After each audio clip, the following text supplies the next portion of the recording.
Alors, comme nous venons de le souligner tout à l'heure, plusieurs d'entre nous sont au camp des Bouleaux, à 3 heures de route dans le nord, au camp des Couleurs. Alors, ils sont partis vendredi, puis reviennent probablement cet après-midi.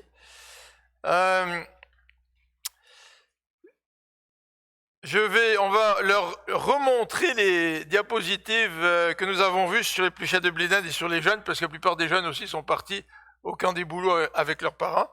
Donc on va le remontrer dimanche prochain. Il y a une église à Montréal, peut-être que vous la connaissez. Je suis sûr que plusieurs d'entre vous, vous la connaissez. C'est l'église de Rosemont. Vous connaissez l'église de Rosemont?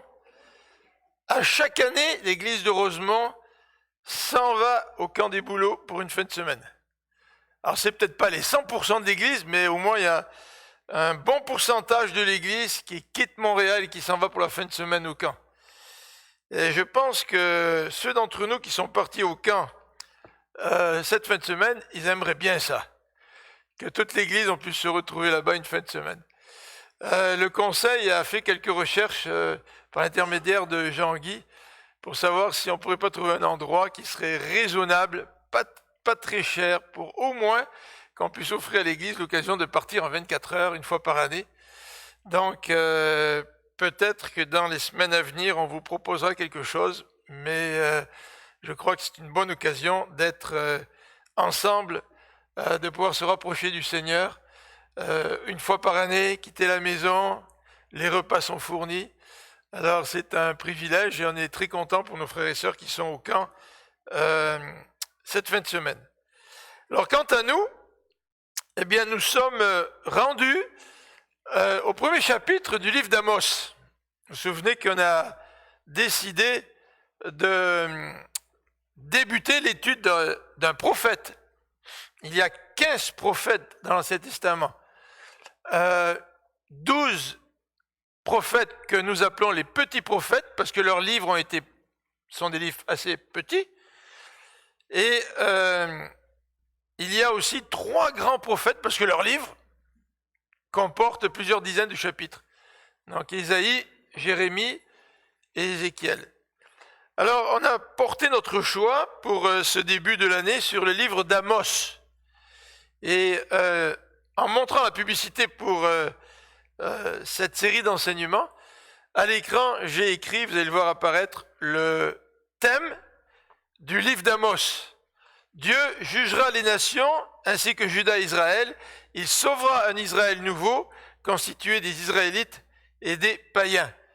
Alors on va regarder ensemble ces 9 chapitres durant plusieurs semaines pour voir ce que Dieu veut nous dire au travers du livre d'Amos. Et ce que je voudrais faire en tout cas dès ce matin, c'est regarder quelques leçons spirituelles. J'en ai choisi 3, peut-être vous pourrez en choisir d'autres. Mais aussi regarder de quelle manière l'introduction du livre d'Amos peut nous diriger vers le Seigneur. Vous savez que l'Ancien Testament, nous en tant que chrétiens, nous le lisons comme étant un livre qui annonce Jésus-Christ. L'Ancien Testament, c'est pas seulement un livre qui parle de morale ou de bonne conduite, c'est plus que cela. L'Ancien Testament pointe à Christ. Alors, c'est un petit peu ce que nous ferons à travers cette étude, et c'est ce que nous allons commencer ce matin. Mais pour débuter, je voudrais faire un petit résumé pour nous rafraîchir. En tout cas, pas tout à fait un résumé, mais relever certains points que j'avais présentés dimanche dernier dans cette introduction générale du livre d'Amos. On a fait une introduction générale dimanche dernier, puis ce dimanche, nous allons rentrer dans le livre. Donc, nous allons voir les chapitres 1, versets 1 et 2. On ne va pas en faire beaucoup ce matin, 1 et 2. Et dimanche prochain, on regardera les oracles contre les nations.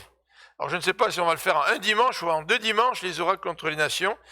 Mais dès dimanche prochain, donc, nous commencerons chapitre 1, verset 3 et suivant, dans notre étude du livre d'Amos. Alors, qu'est-ce que nous avons souligné dimanche dernier que j'aimerais reprendre aujourd'hui?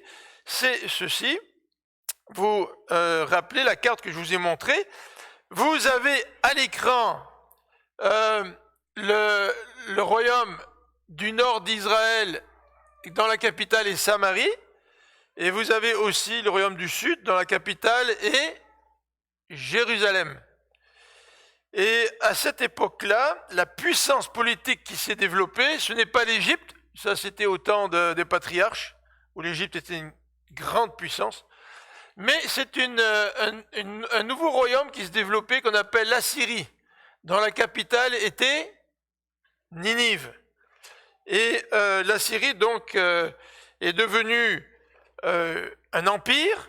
Il s'est affaibli pendant quelques décennies pour régler des problèmes internes. Et pendant ce temps-là, le royaume du Nord et même les autres pays aux alentours en ont profité pour s'affranchir un peu du joug des Assyriens. Et en particulier, Israël du Nord en a vraiment profité. Et plus tard, lorsque la Syrie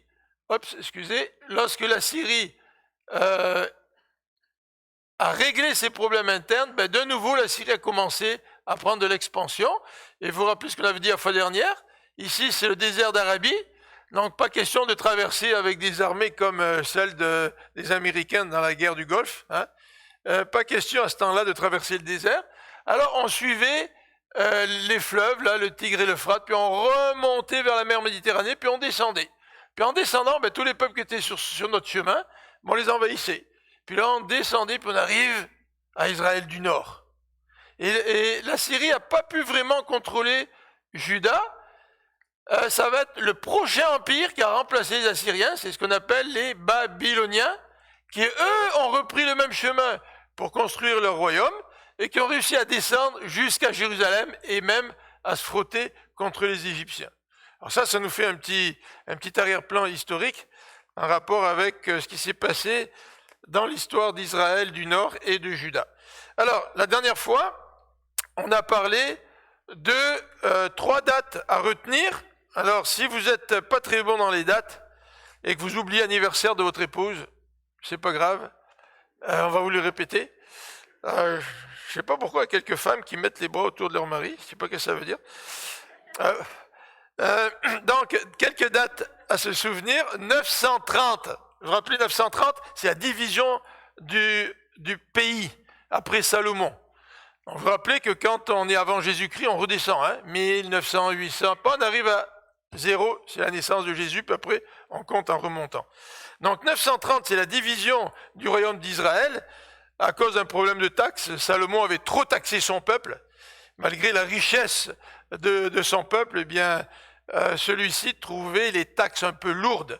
Et ils ont demandé au fils de Salomon de baisser les taxes. Le fils n'a pas voulu, il a voulu être encore plus dur que son peuple, que son père. Donc les 10 tribus du Nord ont décidé de se séparer et de laisser au fils de Salomon Juda, avec la capitale Jérusalem. Deuxième date importante, c'est l'exil. Donc on a parlé des Assyriens. Les Assyriens ont réussi à un moment donné à prendre Samarie et le royaume du Nord avec les 10 tribus, ce qu'on appelle Israël ou Israël du Nord. Souvent les prophètes parlent d'Israël et ça désigne Israël du Nord. Donc ils ne précisent pas tout le temps. Alors nous parfois quand on parle d'Israël on considère tout. Mais c'est vrai qu'après la division, Israël c'est le Nord et Juda c'est le Sud. Et la troisième date importante, c'est que les Babyloniens, en 586, ont réussi à pousser jusqu'à Jérusalem. Après quelques tentatives, ils ont réussi à prendre Jérusalem et ça a été l'exil de la population de Juda. Donc, peut-être un peu plus d'un siècle après l'exil du royaume du Nord. Alors, ce que nous avons souligné dimanche dernier et que j'ai mentionné très rapidement ce matin, c'est que la puissance politique au temps d'Amos, parce que Amos s'adresse à Israël du Nord avant qu'il soit amené en exil, avant 722, probablement autour de 750, 760, 765, dans ce coin-là, que Amos a quitté Juda pour aller apporter le message de Dieu à Israël du Nord. Et comme je vous l'ai mentionné tout à l'heure, la Syrie, malgré sa puissance, a eu quelques difficultés internes. Il a fallu régler des problèmes pour se solidifier et de nouveau de partir à la conquête du monde pour solidifier leur empire. Et c'est durant cette période de difficulté, entre 740 et 800, que notre ami Amos vient et qu'il vient parler à Israël du Nord qui a profité de l'affaiblissement de la Syrie pour s'enrichir, pour étendre ses frontières, pratiquement retrouver les frontières du temps de Salomon. Et c'est à ce moment-là donc que Amos vient exercer son ministère. Alors ce matin, ce que je voudrais vous présenter, c'est les versets 1 à 2 d'Amos, et j'ai intitulé notre présentation de ce matin comme suit: L'Éternel parle, écoute-le, ou écoutons-le si on le met au pluriel. L'Éternel parle, écoutons-le. Alors je vous invite à lire avec moi Amos chapitre 1, versets 1 et 2. On n'aura pas une grosse lecture dans Amos aujourd'hui, mais on va lire d'autres textes pour nous aider à mieux comprendre le contexte de ce passage. Amos, chapitre 1 et 2, et nous allons voir que dans le verset 1, il est question de rois. On va revenir sur ces rois qui régnaient à l'époque d'Amos, les rois d'Israël et les rois de Juda, et on va parler un petit peu de leur père. Parce que quand on connaît leur père, ça va nous aider à avoir une meilleure compréhension de ce qui se passe, la situation politique au temps, et religieuse au temps d'Amos. Alors, ce matin, après avoir lu ces deux versets, on va les lire dans quelques instants, je vais regarder avec vous le règne des pères et le règne des fils. Ça va être le côté historique de notre présentation. Et en deuxième élément, cette deuxième partie qui va se concentrer sur le verset 2, je vais regarder avec vous ce Dieu qui parle. Parce que dans les versets 1 et 2, Dieu veut parler. Il a un message. On va regarder donc ce thème, l'Éternel parle. En fait, l'Éternel a parlé au père, au roi, là, au père de ces rois. Il a parlé à eux. Ils n'ont pas tous écouté. Et dans ce verset 2 d'Amos, eh bien, Dieu veut encore parler, et on va voir comment il parle, et finalement on va terminer avec quelques leçons spirituelles pour chacun d'entre nous, et quelques réflexions sur une lecture christologique, c'est-à-dire comment ce qu'on a dit ce matin pointe à Jésus-Christ. Alors c'est un petit peu le matériel que je voudrais vous présenter ce matin. Donc on va lire pour commencer les deux premiers versets d'Amos, Amos chapitre 1, versets 1 et 2. Alors, je lis dans la Bible du Semeur, Amos, chapitre 1, verset 1. Parole d'Amos, l'un des éleveurs de Tekoa, qui lui fut révélé au sujet d'Israël. Donc, il dit Israël, dans le contexte, on sait que c'est Israël du nord, même s'il a quelques paroles pour Juda. Au temps d'Ozias, roi de Juda, et au temps de Jéroboam, qu'on appelle Jéroboam II, parce que c'est le deuxième roi qui porte ce nom-là, au temps de Jéroboam, fils de Joas, roi d'Israël, 2 ans avant le tremblement de terre. Amos dit, de Sion, l'Éternel rugit, et de Jérusalem, il donne de la voix. Les pâturages des bergers se flétriront, et le sommet du Carmel se desséchera. Alors, on a ici une belle image qui nous parle de Dieu qui est un lion, et la référence à Dieu comme lion va revenir au chapitre 3. Et le chapitre 3 nous dit que le lion rugit, et c'est la raison pour laquelle dans notre publicité, là je vous fais une belle petite image avec un lion qui rugit. C'est un langage donc figuratif qu'Amos emploie.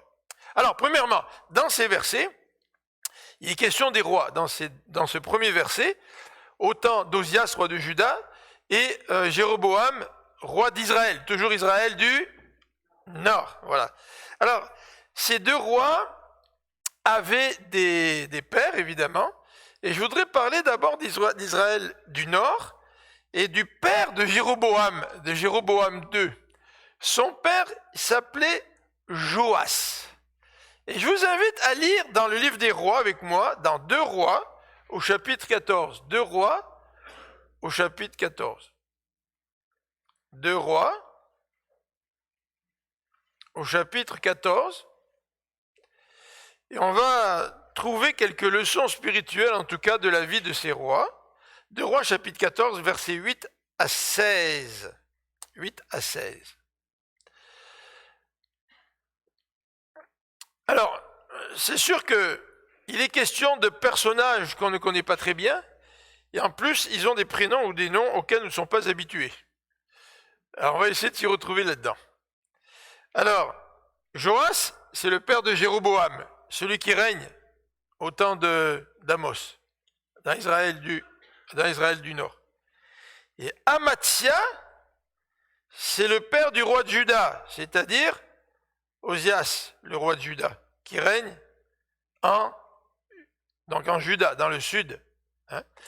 Et on va regarder un petit peu ces deux pères. D'abord, Joas, et le verset 8 à 10 nous dit ceci. Là-dessus, Amathia, qui est Amathia? C'est le père d'Osias, ou c'est le père du roi de Juda, là. Donc c'est son père. Donc là-dessus, Amathia envoya des messagers à Joas, fils de Joaz et petit-fils de Jéhu, roi d'Israël, pour lui dire « Allons nous affronter ». Donc qu'est-ce qui se passe? Les deux pères des deux rois, ils ont décidé, il y en a un, celui de Juda, a décidé de lancer un défi au roi d'Israël du Nord. Il dit « Viens, on va se battre ». Et le verset 8 nous dit que Joas, le roi du Nord, lui dit « Écoute, Amathia, un jour le chardon du Liban envoya dire au cèdre du Liban « Donne ta fille en mariage à mon fils ». Mais les bêtes sauvages du Liban passèrent par là et piétinèrent le chardon. Certes, tu as vaincu les Édomites. Qui a vaincu les Édomites? C'est Amathia. Ok? Amathia a vaincu les Édomites. Donc lui, il est fort d'une victoire. Il se dit, maintenant que j'ai vaincu les Édomites, j'ai envie de me frotter à Israël du Nord pour savoir si je vais pouvoir les vaincre eux aussi. Tu sais? Une victoire, souvent, nous donne le goût d'aller nous battre une deuxième fois. Tu sais? Alors lui, il avait le goût de se battre. Et le roi du Nord, donc Joas, lui dit, écoute, tu as vaincu les Édomites au verset 10, et cela t'est monté à la tête. Jouis de ta gloire, mais reste chez toi. Pourquoi veux-tu t'engager dans une entreprise malheureuse et courir au-devant d'un désastre pour toi et pour tout le royaume de Juda? Alors, donc Joas, le roi d'Israël du Nord, se trouve dans une situation où le roi du Sud, Amathia, lui dit, viens, je vais me battre contre toi. Et Joas lui dit, non, écoute, reste chez toi. Même si tu as été victorieux, là, reste chez toi. Et évidemment, le roi de Juda n'a pas voulu écouter. Et le roi de Juda se lance au combat, dont nous avons la description dans les versets 11 à 14. Verset 11. Mais Amathia n'écouta pas son avertissement. Alors Joas, roi d'Israël, se mit en campagne. Il n'a pas le choix. Le sud l'attaque, tu sais, il faut qu'il se prépare. Donc il se met en campagne. Les deux rois s'affrontèrent à Beth-Shemesh au pays de Juda. L'armée de Juda fut battue par celle d'Israël et les soldats de Juda s'enfuirent chacun chez soi. Il n'a pas une très bonne idée, Amathia. Il n'a pas une très bonne idée. Il a voulu défier le roi du Nord, et il a perdu. Regardez, les soldats s'enfuient tous chez eux. À Beth-Shemesh, Joas, roi d'Israël, donc du roi du Nord, il fait prisonnier Amathia, roi de Juda. Wow, ça c'est vraiment une bonne défaite. Et il se rend à Jérusalem. Donc le roi du Nord, il va à Jérusalem. Il démolit le rempart de la ville sur une longueur de 180 mètres. Donc c'est pas des petits trous qu'il a fait dans la muraille. Il a quand même démoli une bonne partie de la muraille pour affaiblir Jérusalem. Depuis la porte d'Éphraïm jusqu'à la porte d'Éphraïm jusqu'à la porte de l'angle. Non seulement il a démoli une partie de la muraille, mais en plus, au verset 14, il prit tout l'or et l'argent et tous les objets précieux qui se trouvaient dans le temple de l'Éternel et dans les trésors du palais royal. Waouh!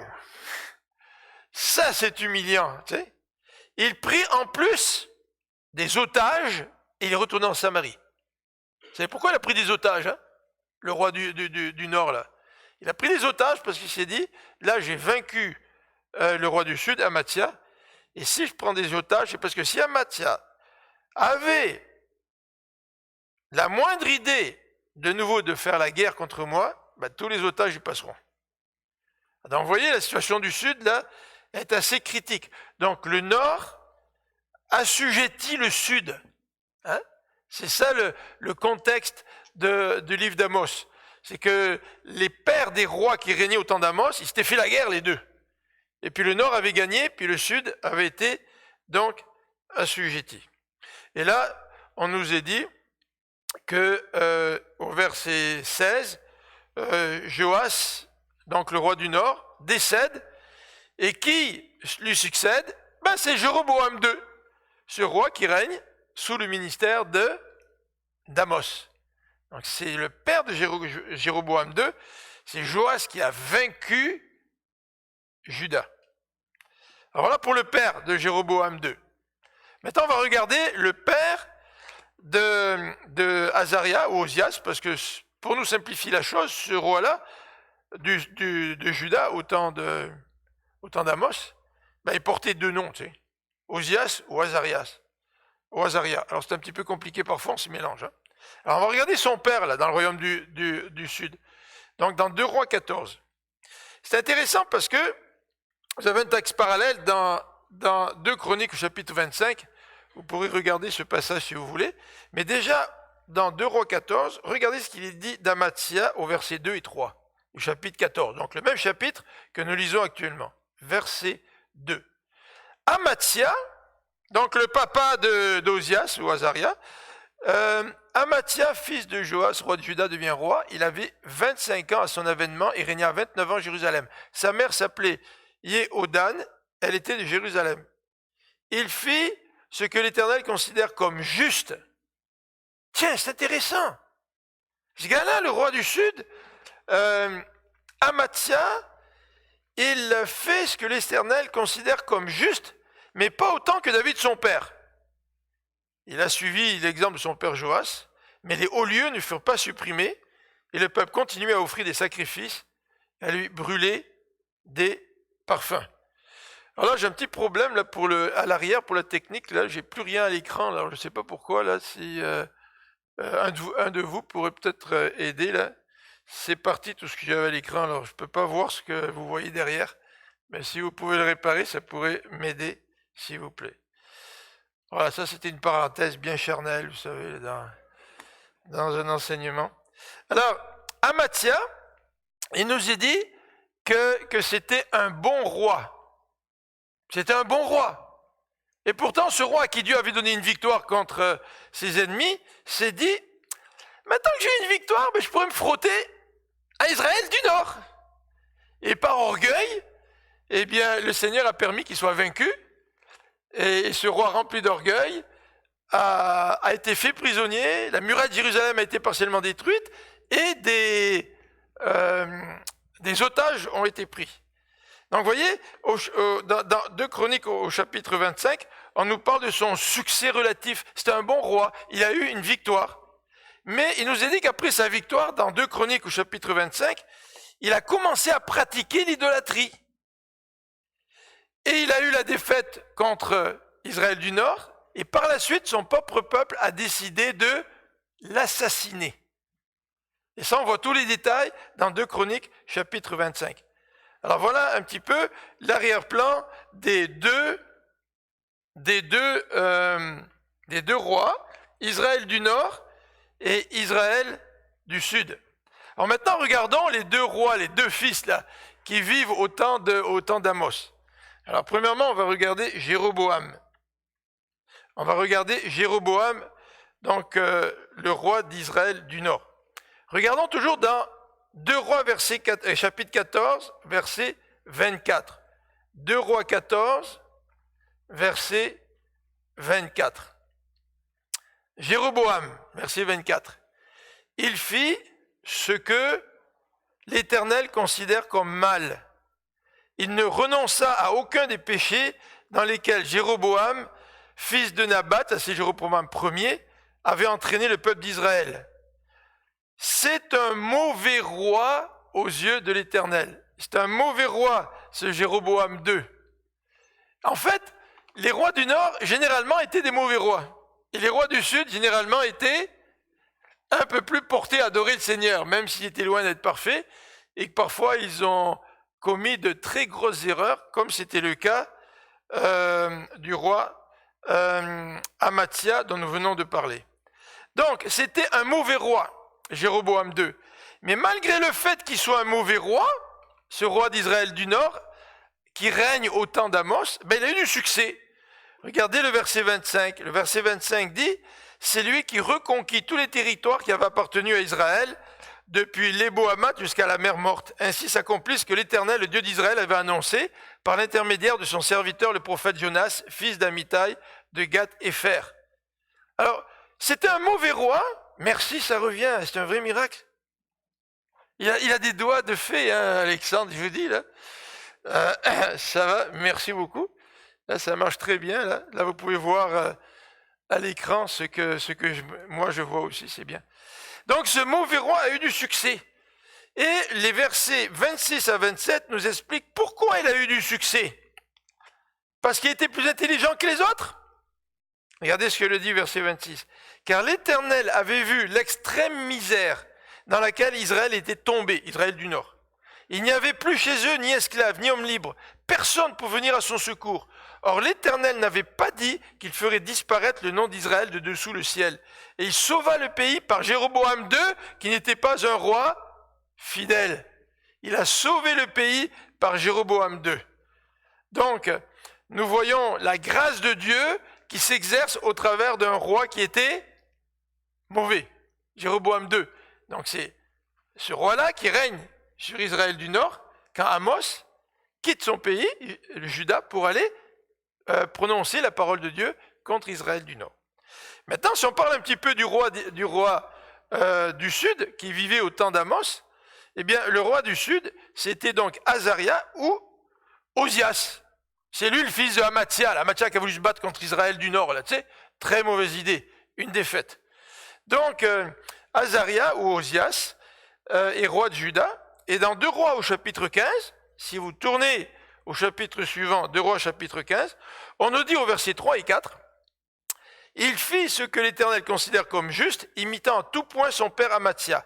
Toutefois, il ne supprima pas les hauts lieux, c'est-à-dire les endroits où il y a de l'idolâtrie, et le peuple continuait à y offrir des sacrifices et à y brûler des parfums. » C'était un bon roi. C'était vraiment un bon roi.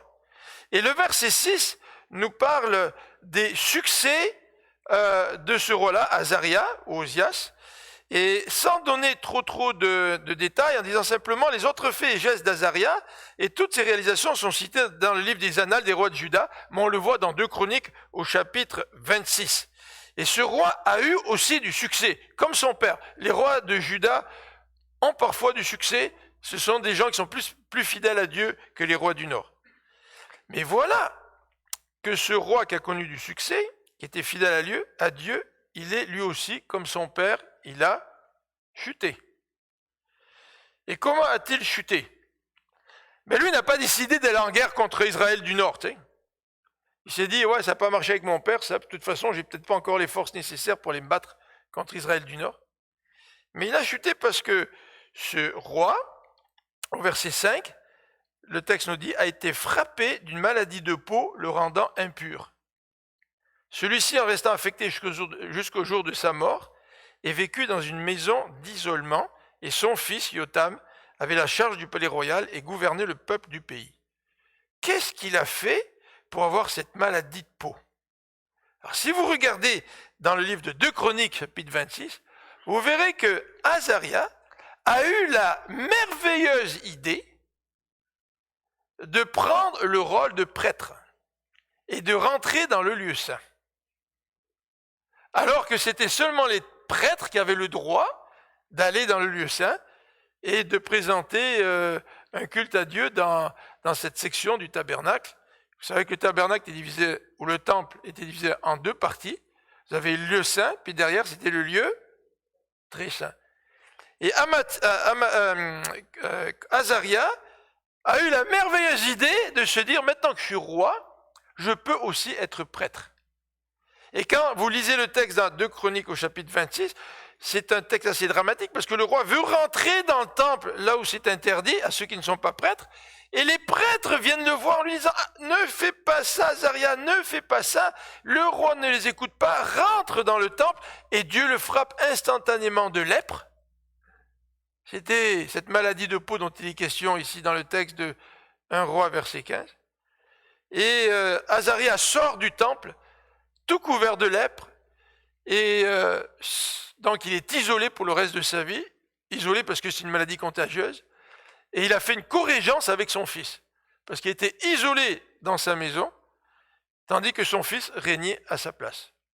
Alors voilà un petit peu l'arrière-plan historique des 2 rois, avec leur père, Azaria, le roi de Juda, et son père, Amathia, puis Jéroboam II, le roi d'Israël du Nord, et son père, donc Joas. Donc ce sont devant ces deux rois-là que notre ami Amos vient exercer son ministère. Alors verset 1. Verset 1, c'est dans ce verset 1 d'Amos que nous retrouvons ces rois qui sont cités, ces rois dont on vient de parler, Amos chapitre 1, verset 1. Mais il nous est dit aussi au verset 1 que Dieu a adressé sa parole à Amos. Alors on a parlé un petit peu d'Amos dimanche dernier. Je ne vais pas revenir m'étendre longtemps sur Amos, simplement pour dire que Amos, c'était un fermier prophète, en quelque sorte. Et c'est intéressant parce qu'on parle d'Amos au chapitre 1 puis au chapitre 7 d'Amos. Alors au chapitre 1, on nous dit qu'il est éleveur de Tekoa, donc il élevait des animaux, des bœufs. Et au chapitre 7, si vous voulez tourner avec moi au chapitre 7 d'Amos, on nous dit qu'au chapitre 7, qu'il était cultivateur de sycomore. Bon, il s'occupait d'arbres fruitiers, en quelque sorte. Donc c'était un genre de fermier qui cultivait des arbres fruitiers, mais qui s'occupait aussi de bœufs, au chapitre 7 du verset 14 d'Amos. Et le verset 15 nous donne un détail supplémentaire sur Amos. Amos, il était indépendant. Ah, pourquoi cet élément au verset 15? Amos dit à Jéroboam, ça c'est le contexte chapitre 7, « L'Éternel m'a pris de derrière le troupeau, il m'a dit, va prophétiser à Israël mon peuple. » Amos n'était pas un disciple de prophète, dit le verset 14. « Je ne suis pas un prophète de métier. Je ne suis pas un disciple de prophète. Je gagne ma vie en gardant des bœufs et en incisant les fruits des sycomores, dit Amos. » Donc Amos est en train de dire, moi je suis un prophète indépendant. Parce qu'en Israël du Nord, et dans tous les pays du Proche-Orient ancien, les prophètes faisaient partie d'une école de prophètes. Ils étaient engagés par le roi. Ils étaient payés par le roi pour prophétiser au roi ce que le roi voulait bien entendre. Donc les prophètes étaient dépendants du roi, de celui qui les payait. Donc imaginez-vous, ce serait malvenu de venir prêcher du malheur à un roi qui te donne de l'argent pour vivre. Et dans ce verset-là, on souligne l'indépendance du prophète. Le prophète est envoyé par Dieu. C'est Dieu qui l'a choisi. Et parce qu'il est indépendant, son message va être véritable. C'est vraiment le message de Dieu qu'Amos va présenter. Amos ne va pas parler pour plaire à un roi ou pour plaire à un autre. Il n'est engagé par personne. Son travail, c'est d'être un fermier prophète. Ce n'est pas d'appartenir à un groupe de prophètes qui est payé par le roi de qui il dépend. Alors voilà un petit peu la manière dont Dieu parle dès le début d'Amos. Quand Dieu parle, Dieu ne cherche pas à faire plaisir à son auditoire. Ça, c'est vraiment important de se le rappeler. Quand Dieu nous parle, quand Dieu te parle, quand Dieu me parle, Dieu ne cherche pas à me faire plaisir. Et Dieu ne choisit pas des moyens ou des gens qui vont me faire plaisir. Quand Dieu a un message, Dieu veut me communiquer son message dans toute sa véracité, sans que ce message soit corrompu. C'est vrai que pour les auditeurs, c'est pas tout à fait intéressant. Vous savez, quand vous avez des prophètes, vous êtes roi, puis vous voulez aller à la bataille, et vous dites, bon, mes 400 prophètes, là, est-ce que vous pensez que Dieu va me donner la victoire? Puis les 400 prophètes qui disent, ouais, vas-y. Et puis à un moment donné, le roi de Juda qui se retrouve avec le roi d'Israël, il dit au roi d'Israël, mais là, tes 400 prophètes, là, ils sont payés par toi, là, tu sais. Puis là, tes 400 prophètes, ils vont probablement te dire ce que tu veux entendre.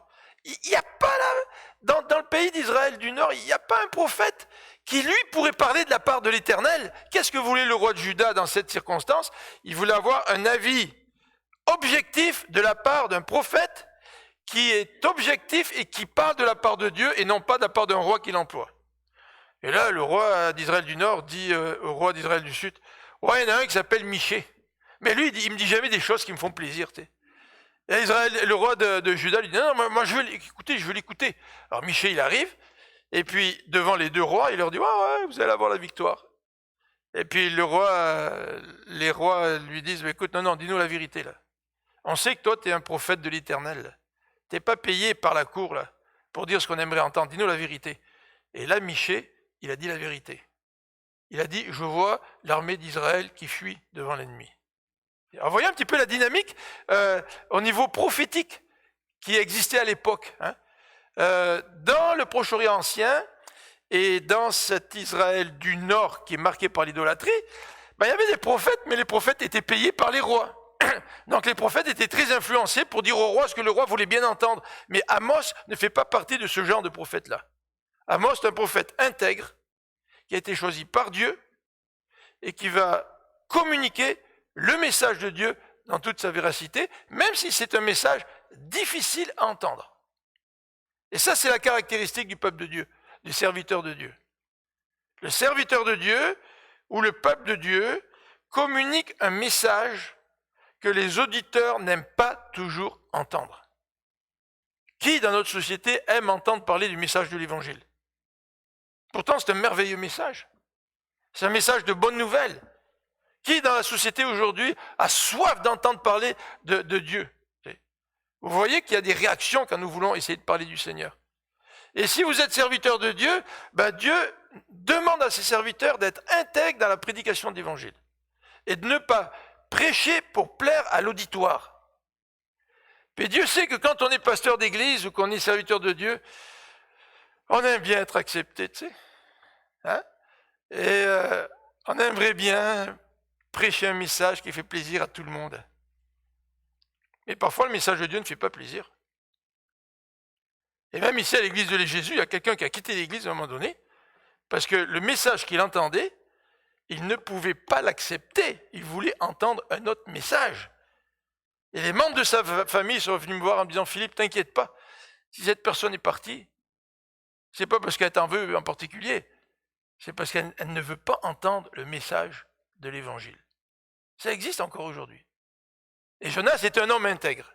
Il est envoyé par Dieu, il a voulu être droit dans la mission que Dieu lui a confiée. Alors voilà un petit peu, Dieu parle. Dieu parle par un fermier prophète. Moi j'aimerais bien que Dieu me parle par quelqu'un qui a un peu plus de standing qu'être fermier prophète, mais Dieu a choisi un fermier prophète pour aller parler au roi et au peuple d'Israël du Nord. Alors comment Dieu parle dans ce passage? Verset 2. Dieu parle dans Amos, donc chapitre 1. Donc Amos, chapitre 1, verset 2. Le texte nous dit que Dieu parle par ce qu'on appelle un langage figuratif. Vous savez ce que c'est qu'un langage figuratif? Voilà, tu utilises des images. En fait, c'est de la poésie. Et ce qui rend difficile pour comprendre les prophètes, c'est que parfois il y a de la poésie. Puis c'est de la poésie qui n'est pas très semblable à notre poésie à nous. Tu sais? Si moi je dis que ma femme c'est la reine du foyer, il ne faut pas rire, c'est vrai. C'est un langage figuratif, n'est-ce pas? Si vous venez chez moi, vous ne verrez pas quelqu'un avec une couronne sur la tête. Tu sais? C'est une image.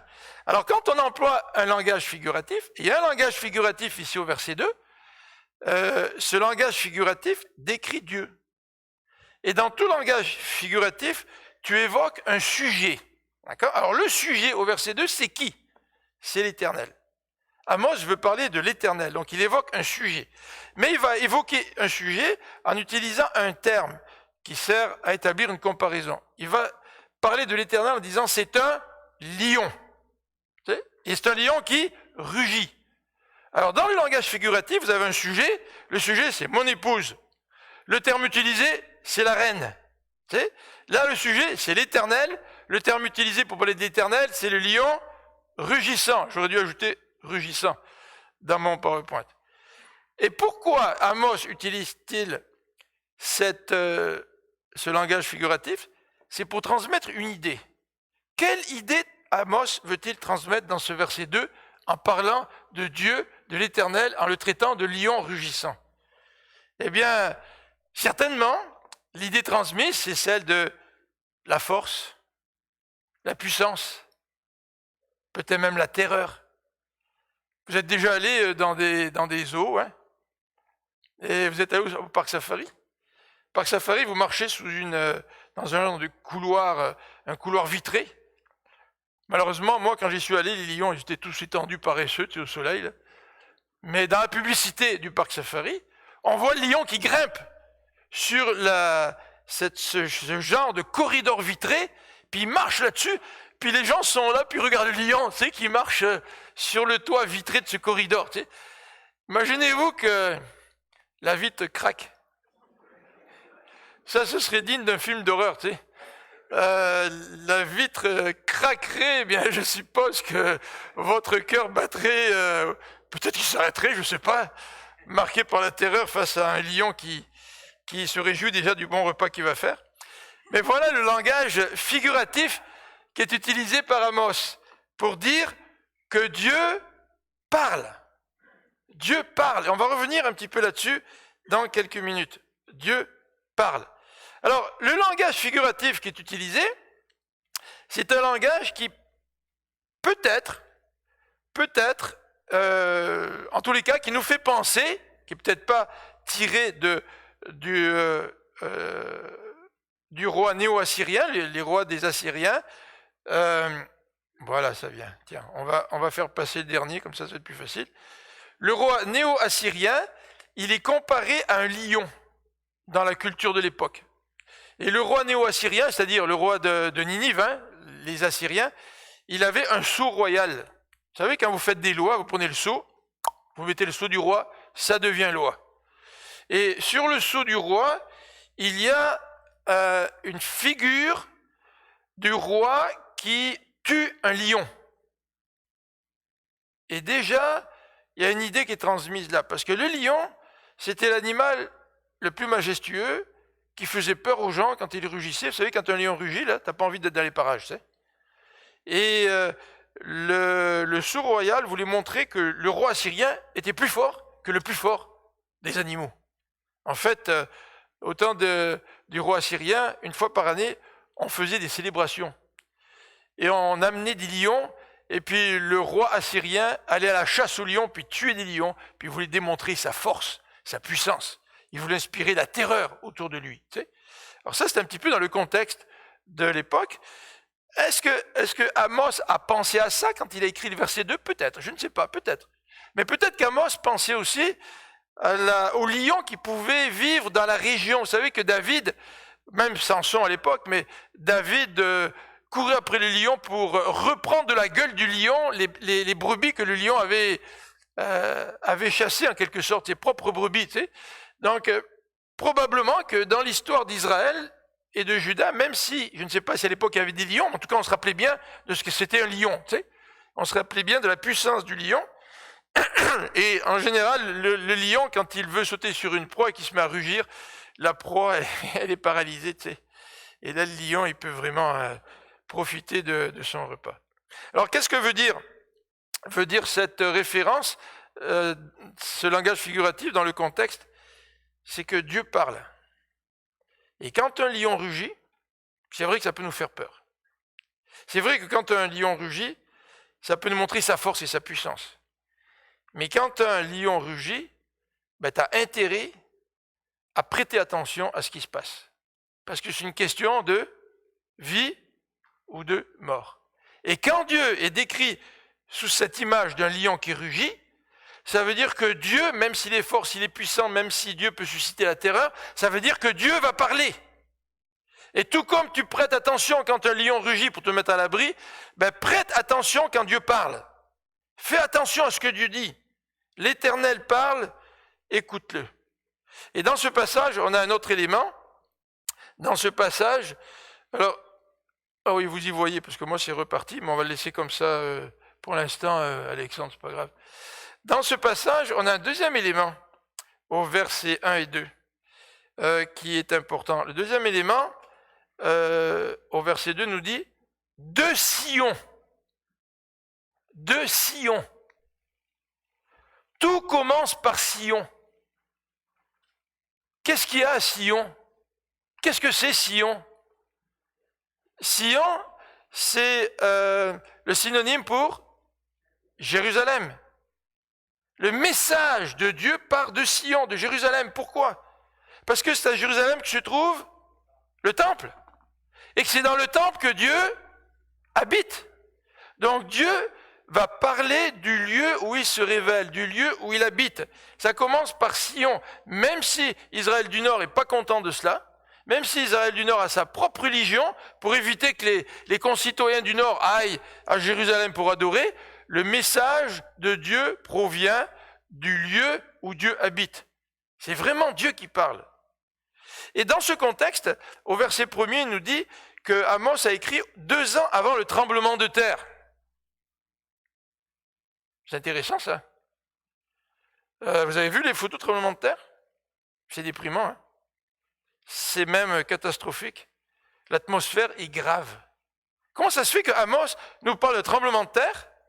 Et d'ailleurs, au chapitre 9, verset 1, Amos va parler du temple ou des palais qui vont s'effriter, les colonnes qui vont tomber, probablement encore une allusion au tremblement de terre à la fin du chapitre.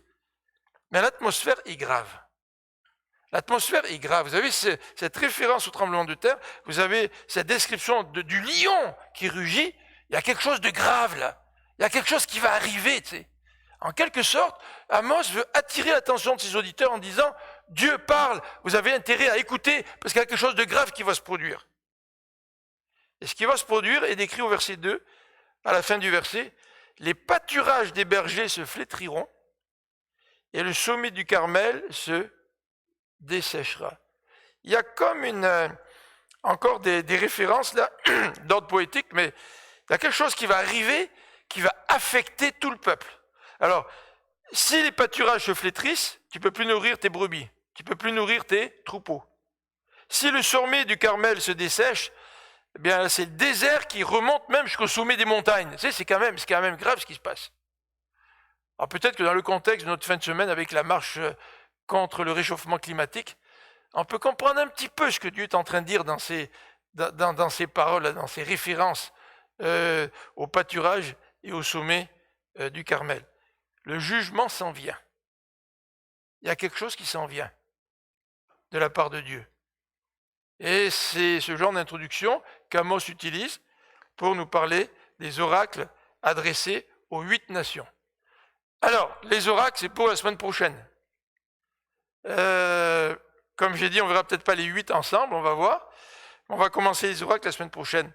Mais pour terminer, tiens, c'est revenu, là, c'est fantastique, hein, on dirait que ça vient, ça repart. Donc, là, je peux voir ce que je vous montre à l'écran. Donc, j'aimerais qu'on termine ce matin par quelques leçons spirituelles. J'en ai relevé 3, peut-être on pourra en relever plus. Mais aussi, regardez comment notre sujet nous parle à l'avance de Jésus-Christ. D'accord? Alors, leçon spirituelle. Première leçon spirituelle. Et ça, c'est la leçon des rois de Juda. La leçon des rois de Juda. Qu'est-ce qu'on a vu des rois de Juda?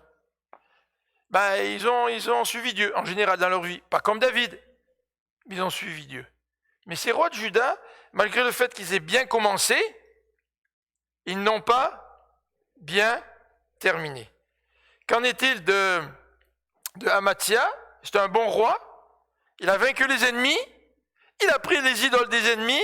Il s'est détourné de Dieu. Puis dans son orgueil, il s'est dit, maintenant je vais aller me battre contre Israël du Nord. Et le résultat, c'était la défaite. La prise de Jérusalem. La prise de tous les objets d'or dans le palais, dans le temple, etc. L'échec le plus complet. Et son fils, donc celui qui vivait au temps d'Amos, son fils Azaria, aussi est un bon roi.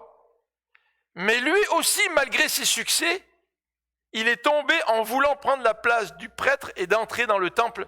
Il a été frappé de la lèpre. Première leçon spirituelle. Si tu as bien commencé dans ta vie chrétienne, est-ce que tu vas bien terminer? Salomon, il a bien commencé. Hein? Il n'a pas tellement bien terminé. Deuxième leçon spirituelle. Deuxième leçon spirituelle, nos victoires peuvent être des occasions de chute. Nos victoires peuvent être des occasions de chute. Alors, vous pouvez avoir des victoires à la guerre, comme Amathia, qui l'a rempli d'orgueil au point où il a voulu lancer le défi contre Israël du Nord. Ou vous pouvez avoir du succès, comme son fils qui a voulu à ce moment-là, rempli d'orgueil, rentrer dans le temple et puis assumer le rôle de prêtre. Mais nous aussi, dans notre vie spirituelle, nous pouvons avoir des succès, des victoires sur le péché, pour nous apercevoir que finalement, suite à cette victoire, nous sommes tombés dans une défaite. La victoire d'aujourd'hui ne garantit pas la victoire de demain. Nous avons continuellement besoin de Dieu pour qu'il nous garde sur le droit chemin, qu'il nous garde dans sa présence, qu'il nous donne la victoire dans la marche chrétienne. La victoire d'aujourd'hui ne garantit pas la victoire de demain. Et le troisième leçon spirituelle, n'ignorons pas la parole de Dieu. Pourquoi Dieu est présenté comme un lion rugissant? Il est présenté comme un lion rugissant pour attirer l'attention d'Israël du Nord et de Juda en disant, écoute, j'ai quelque chose à vous dire, c'est important, c'est grave, il y a un jugement qui s'en vient, écoutez-moi. C'est tellement facile d'ignorer la parole de Dieu. C'est tellement facile de plonger dans nos habitudes religieuses, dans notre évangélique, non, c'est le mot anglais qui venait à mon esprit en premier, mais tomber dans nos habitudes évangéliques, tu sais, sans être sensible à ce que Dieu veut nous dire, sans être sensible à la parole de Dieu. Dans un des prophètes, le prophète Isaïe, je crois, dit, Seigneur, fais que nous puissions avoir l'oreille d'un disciple. Un disciple est à l'écoute de son maître. Un disciple ne suit pas son maître juste parce qu'il entend son maître dire ce qui lui plaît. Le disciple, il écoute son maître, même si ce que son maître lui dit ne lui plaît pas. Dans quelle mesure écoutons-nous Dieu? Dans quelle mesure nous ne faisons pas une écoute sélective de ce que Dieu nous dit? Et puis comme Israël du Nord, nous vivons une genre d'autosatisfaction en disant, écoute, nous nous comportons comme il faut devant Dieu. Mais dans un sens, lorsque Dieu parle, nous ne l'écoutons pas. Est-ce que ça se pourrait là que Dieu nous parle, vous parle aujourd'hui, puis que vous n'écoutez pas? Est-ce que ça se pourrait qu'on ne s'en rend même pas compte qu'on n'écoute pas? Vous savez que le péché rentre dans notre cœur, est assez sournois. Hein? Nous appuyons donc sur notre religion évangélique, puis nous pensons que tout va bien, puis Dieu nous parle, puis nous n'avons aucune sensibilité à ce que Dieu nous dit. Est-ce que c'est notre cas? Comment notre sujet d'aujourd'hui nous parle-t-il de Jésus? Comment notre sujet d'aujourd'hui nous parle-t-il de Jésus? Eh bien, lui, le Christ, contrairement à Matthias et Azaria, il a bien fini. C'est contradictoire, hein? Il est mort sur une croix. Mais en mourant sur la croix, le Christ a bien fini. Parce qu'il a été obéissant jusqu'à la mort. Il a été obéissant jusqu'au bout. Et c'est pour ça que Dieu l'a ressuscité d'entre les morts. Donc le Christ, lui, est le roi par excellence, qui reste fidèle du début jusqu'à la fin, contrairement aux rois de Juda, qui, eux, ont failli dans le rôle qui leur a été confié. Regardez ce qu'on nous dit de Jésus aussi. Amos est envoyé par Dieu. Jésus est envoyé par Dieu. Qu'est-ce que dit Dieu lors de la transfiguration dans Matthieu 17? Dieu il dit, voici mon fils bien-aimé. Et qu'est-ce qu'il dit après? Écoutez-le. Pourquoi Dieu voudrait-il se révéler à nous à travers Jésus-Christ sans nous dire de l'écouter? Ça sert à quoi que Dieu se révèle dans notre vie, dans notre cœur, si nous ne voulons pas l'écouter? C'est une contradiction en soi. Jésus-Christ, c'est celui qui a été envoyé par Dieu et celui que nous devons écouter. Et le dernier élément, en rapport avec notre texte aujourd'hui, c'est que oui, il y a un jugement qui s'en vient, les pâturages vont être desséchés, le sommet des montagnes vont être asséchés aussi, il y a un jugement qui s'en vient. Et quand on lit le Nouveau Testament, nous savons que le jugement va venir au retour de Jésus-Christ, il va juger les nations. Et Jésus, c'est pas le Jésus gentil. C'est pas le Jésus tchami, tu sais, même mon copain Jésus, tu sais. Puis même tellement, c'est tellement le fun là, d'entendre parler de Jésus. mais Jésus, c'est aussi le juge des nations.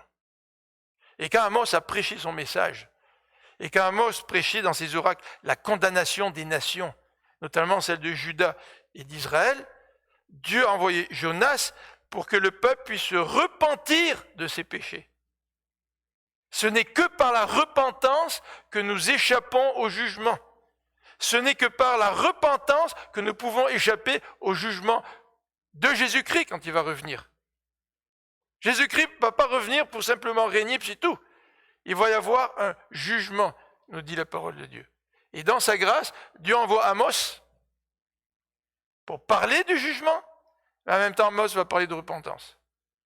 Et dans sa grâce, Dieu nous a envoyé Jésus-Christ, et qui a commencé son ministère en disant « Repentez-vous, car le royaume de Dieu est proche. » Et ce même Jésus parle encore aujourd'hui par sa parole, en nous disant « Repentez-vous. » Ce n'est que par la repentance que nous allons pouvoir être pardonnés par ce juge qui va revenir pour régner pour l'éternité. On va prier ensemble. Et je vais demander aux musiciens de bien vouloir monter sur l'estrade, s'il vous plaît.